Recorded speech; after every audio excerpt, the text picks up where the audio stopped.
नमस्कार, बहुत बहुत स्वागत है आप सभी का। आप देख रहे हैं एनएमएफ न्यूज। आपके साथ मैं हूं नम्रता चौधरी और मेरे साथ हैं मेरे वरिष्ठ सहयोगी पंकज प्रसून। राहुल गांधी दिल्ली चुनावों के बीच से गायब हैं और इन चुनावों में उनकी ये जो नदारदता है, इसको लेकर लोग कह रहे हैं कि वो कहां गए हैं। कुछ वक्त पहले खबर आई थी कि वो वियतनाम चले गए हैं। इसको लेकर कांग्रेस के लीडर्स अक्सर उनका बचाव भी करते हुए नजर आते हैं। हरीश रावत का वो बयान, पंकज जी, लोगों ने सुना होगा, जिसमें वो ये डिफेंड करते हुए नजर आए थे कि मान लीजिए अगर वो आराम करने के लिए चले भी गए हैं, और आराम करने भी नहीं गए हैं, वो तो अध्ययन करने के लिए गए हैं, लेकिन इन सब के बीच बार बार पूछा जा रहा है कि राहुल गांधी कहां हैं। जब सारे राजनीतिक दलों के नेता प्रचार प्रसार में लगे हुए हैं, कहीं ना कहीं से मंथन कर रहे हैं, तो राहुल गांधी कहां हैं। अब ऐसे में एक वरिष्ठ पत्रकार ने अपने एक वीडियो में यह तक कह दिया कि वो यूरोप के लिए उन्होंने फ्लाइट पकड़ी थी। ये क्या दावा किया गया है, किस पत्रकार ने किया है, राहुल गांधी वाकई में विदेश में हैं, और इन सारी चीजों पर आज हम चर्चा करेंगे। पंकज जी, लोग पूछ रहे हैं, राहुल गांधी को लेकर तरह तरह के दावे किए जा रहे हैं, क्या कहेंगे इस पर, क्या जानकारी है आपके पास? नहीं, राहुल गांधी को का बचाव करना कांग्रेस प्रवक्ताओं और नेताओं के लिए बहुत मुश्किल होता जा रहा है। अब जिन्होंने भी हरीश रावत का वो बयान सुना होगा, देख रहे होंगे कैसे अनकंफर्टेबल सिचुएशन में, कभी कह रहे हैं विश्राम करने गए हैं, कभी कह रहे हैं स्टडी टूर पे गए हैं, कभी कह रहे हैं कि वियतनाम का इकोनॉमिक मॉडल समझने गए हैं। ये क्या करने गए हैं किसी को नहीं पता। इससे पहले भी हुआ था कि वो तपस्या करने गए हैं, किसी ने कहा हिमालय की पहाड़ियों पे पाए गए। हमारे यहाँ जब बच्चे थे ना, टेस्टिंग स्पेसिस पढ़ाए जाते थे, तो वो कहते कि मतलब पाए गए, मतलब वो शब्द उसी के लिए उपयोग होता था कि हिमालय की पहाड़ियों पे पाए गए। फिर पता नहीं किसी ने बैंकॉक का टिकट निकाला, बोला तो बैंकॉक गए हैं। शोर हुआ देश में, तो कहने लगे कि बैंकॉक जो गए हैं विपश्यना के लिए गए हैं। अब बेचारे जो प्रवक्ता है करे क्या करे, उनको जानकारी नहीं दी जाती कि वाकई ये गए हैं तो क्यों गए हैं। और इस बीच एक वरिष्ठ पत्रकार हैं टी राजगोपालन, और बहुत सारे चैनलों में आपने देखा होगा, बहुत पुराने पत्रकार हैं। उन्होंने दावा किया है कि राहुल गांधी दिल्ली से चले तो वियतनाम के लिए, लेकिन वियतनाम जाकर उन्होंने एक और किसी देश के लिए फ्लाइट पकड़ी है, और बहुत कुरेदने पर उन्होंने बताया कि वो कोई यूरोपियन नेशन है। वियतनाम से यूरोप की फ्लाइट पकड़ी, यहां से डायरेक्ट पकड़ते थे तो न्यूज बन जाता था ना। तो वियतनाम गए प्राइवेट टूर पे।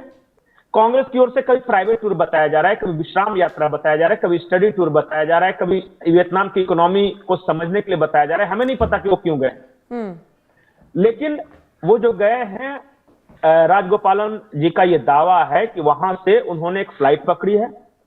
किस देश में लैंड किया है, हालांकि वो बताने से बार बार बचते रहे, बहुत बार पूछने पर भी, लेकिन उन्होंने कहा कि वो कोई यूरोपियन देश है। और फिर वहां से वियतनाम आया, और फिर वियतनाम से फ्लाइट पकड़ी। और वो यूरोपियन देश इतना छुप छुपा कर जाने की क्या जरूरत है? तो इस सवाल के जवाब में मैं कुछ नहीं बोल रहा हूं अपनी ओर से। वो राजगोपालन साहब का दावा है कि हो सकता है कि उनका कोई परिवार है जिसे ये मिलने गए हों। अच्छा। और न्यू ईयर का मौका था, और ये जहां से उनका दावा है, मैं खुद नहीं बोल रहा, ये कह रहे हैं कि इनके उस परिवार में न्यू ईयर, क्रिसमस आदि मनाने की बहुत परंपरा है। दो ही वक्त तो ऐसा है जो आप परिवार के साथ रह सकते हो, बाकी होली दशहरा तो उनका होता नहीं। तो वहां जाओ या मत जाओ, आप यहाँ भारत एक खोज करते रहो, डिस्कवरी ऑफ इंडिया, भारत जोड़ो, ये सब करते रहो, कोई दिक्कत नहीं है, लेकिन कम से कम क्रिसमस और न्यू ईयर को अपने परिवार से मिलो, ये उनका दावा है। और शायद इन पत्रकार ने इटली का भी जिक्र किया है, शायद। अब वो, हाँ, उन्होंने कहा कि अब इटली गए हैं, कहाँ गए हैं, वो मतलब डायरेक्टली उन्होंने बताया। हाँ। वो सिर्फ मुस्कुराते रहे। उन्होंने कहा कि वियतनाम एटीसी जो एयरपोर्ट पे होता है ना, उसके पास जानकारी है कि कहां गए, क्योंकि उसकी फ्लाइट कहां से उड़ी है, कहां पे जाके लैंड करी, ये उनको पता होता है। तो अगर उन्होंने कहा कि भारतीय खुफिया एजेंसियां अगर इंटरेस्टेड है तो पता लगा सकती हैं वियतनाम के उस एयरपोर्ट के एटीसी से कि वहां से इन्होंने कहां की फ्लाइट पकड़ी, लेकिन इंटरेस्टेड है क्या, उन्होंने ही सवाल उठाए हैं। राजगोपाल साहब ने कहा कि अमित शाह ने एक चैनल के कॉन्क्लेव में यह दावा किया था कि राहुल गांधी के बारे में वो क्यों बताने जो बाकी देश के सभी लोगों को पता है, ये कहा था ना गृह मंत्री। तो बोला कि गृह मंत्री अगर ये समझते हैं कि देश के लोगों को पता है, बताने की जरूरत नहीं है, तो ये गलत है। अगर उनके पास कोई सबूत है, फैक्ट्स है, तो सार्वजनिक करना चाहिए, क्योंकि देखिए ये लीडर ऑफ अपोजिशन है, एनएसजी इनकी सुरक्षा करती है। बाकायदा लीडर ऑफ अपोजिशन जिस देश में जाता है उस देश के दूतावास को लिखित रूप से यह सूचना देनी होती है कि भारत का नेता प्रतिपक्ष उनके देश में जा रहा है, उसका क्या क्या कार्यक्रम है, पर ये नहीं देते। और नहीं देते तो यह भी गंभीर बात है। उससे पहले एनएसजी सुरक्षा प्राप्त जितने भी वीआईपी होते हैं उनको अपने मूवमेंट की जानकारी एनएसजी को भी देनी होती है, बाद में वो गृह मंत्रालय भी जाता है। तो गृह मंत्री को तो पता होगा अगर इन्होंने दिया होगा तो। लेकिन कई राज की बातें हैं जो कि सार्वजनिक नहीं कर रहे हैं। अमित शाह जी क्यों नहीं कर रहे हैं, राहुल गांधी देश को क्यों नहीं बताना चाहते हैं, और इतनी सिक्रेसी क्यों रखी जा रही है, मुझे नहीं पता। यही सिक्रेसी मेंटेन की जाती थी सोनिया गांधी की बीमारी को लेकर। इस देश को पता ही नहीं कि वो उनको कौन सी बीमारी थी, और उस अज्ञात बीमारी, अरे अज्ञात बीमारी, किसी बीमारी का नाम अज्ञात होता है क्या? कोई ना कोई तो बीमारी होगी, कोई ना कोई तो डॉक्टर होगा जो इलाज कर रहा होगा, उस बारे में भी नहीं पता। इस फैमिली के आसपास इतनी सिक्रेसी मेंटेन है ना, किसी को नहीं पता कि ये कहां जा रहे हैं, क्या कर रहे हैं। लेकिन अगर इसे निजी दौरा कहा जाए राहुल गांधी का, तो उसमें दिक्कत क्या है फिर? आप कहां जा रहे हैं, मुझे उससे क्या मतलब होना चाहिए? नहीं तो कह दे कि निजी दौरा है, तो कांग्रेस के प्रवक्ता तो अलग अलग बात कर रहे हैं। कोई कह रहा है स्टडी टूर है, कोई कह रहा है वियतनाम की इकोनॉमी का स्टडी करने गए थे, कोई विश्राम दौरा कह रहा है, कोई निजी दौरा कह रहा है। कांग्रेस वाले को डांट दे रहा हो कि सबको एक बात बोलना है। इतना तो कर ही सकते हैं ना अपनी पार्टी में। और ये बैंकॉक में विपश्यना करने गए, वहां से क्या ज्ञान प्राप्त करके आए, आज तक देश जानना चाहता है। उसके बाद वियतनाम के स्टडी के वो वहां की इकोनॉमी, वहां के अर्थशास्त्र को पढ़ने गए थे, तो बताएं क्या सीख के आए हैं, किससे मिले हैं, कौन से अर्थशास्त्री से इन्होंने मुलाकात की है। मतलब उसका आउटपुट कुछ नहीं निकलता, आउटपुट कुछ नहीं निकलता यहां आकर। क्योंकि हकीकत यह है कि यह स्टडी टूर है ही नहीं।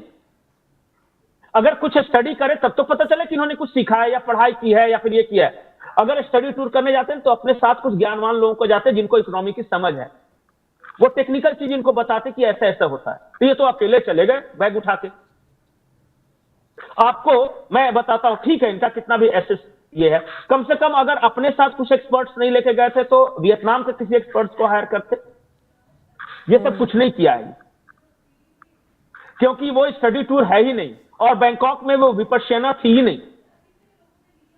अगर मुंह पे मार देते इसके, ये देखो मैं तपस्या कर रहा था, इतने सालों का मार देना। इतनी बार सवाल उठा कि चाइना में वो जो गए थे और जो कम्युनिस्ट पार्टी ऑफ चाइना के सामने आपने जो मेमोरेंडम ऑफ अंडरस्टैंडिंग साइन की थी, जिसमें आपकी माता जी पीछे खड़ी थी, वो था क्या? कितनी बार पूछा गया, कितना कुरेद को पूछा गया, कोई बताने को तैयार नहीं। वो क्या था भाई?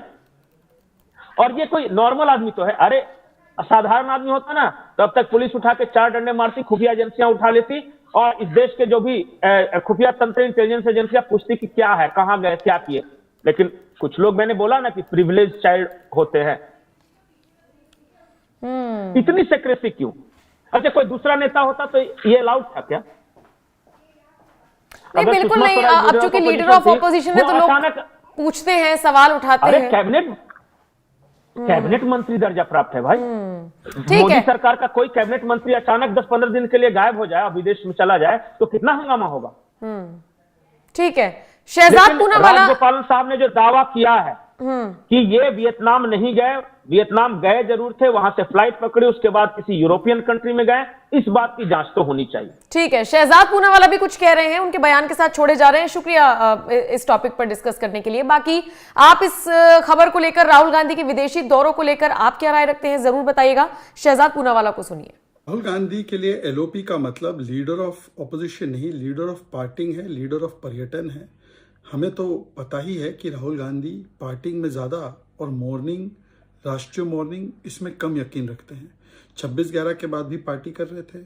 जब राजकीय मॉर्निंग है डॉक्टर मनमोहन सिंह के लिए, तब भी वियतनाम निकल गए और मॉर्निंग के बदले पार्टी करने लगे। हरीश रावत जी ने भी बताया है कि किस प्रकार से राहुल गांधी विश्राम के लिए गए, फिर उन्होंने करेक्ट करके बताया कि स्टडी टूर पे गए। पता नहीं ऐसी कौन सी स्टडी टूर वियतनाम में हो रही थी। कांग्रेस ने अपने कार्यक्रम रद्द किए, बीजेपी ने अपने कार्यक्रम रद्द किए, राष्ट्रीय कार्यक्रम रद्द हुए, स्टेट्स के कार्यक्रम रद्द हुए, परंतु राहुल गांधी के लिए प्रायोरिटी वेकेशनिंग थी। और हमने देखा है कि महापुरुषों का, कांग्रेस के भी महापुरुषों का अपमान कांग्रेस के प्रथम परिवार ने बार बार किया है। मनमोहन सिंह के साथ जो व्यवहार किया, उनका अपमान जीते जी किया, ऑर्डिनेंस फाड़ा, उनको भारत रत्न से वंचित रखा, ये शर्मिष्ठा मुखर्जी ने भी बताया है। शर्मिष्ठा मुखर्जी ने बताया है कि उनके पिताजी के विषय में अब जब स्मारक बन रहा है तो क्या बोला कांग्रेस ने कि आरएसएस के एजेंट है। CWC मीटिंग ने कंडोलेंस मैसेज भी नहीं दिया। नरसिम्हा राव जी के साथ जो व्यवहार किया गया, अंबेडकर जी के लिए जो व्यवहार किया गया, पटेल जी के लिए जो व्यवहार किया गया, केवल अपने परिवार को ही दिया सम्मान, भारत रत्न, और बाकियों का हमेशा किया अपमान। यही राहुल गांधी और कांग्रेस पार्टी की पहचान है। और शर्मिष्ठा मुखर्जी ने वही बात कही है जो पूरे देश को अब भली भांति समझ में आ चुकी है।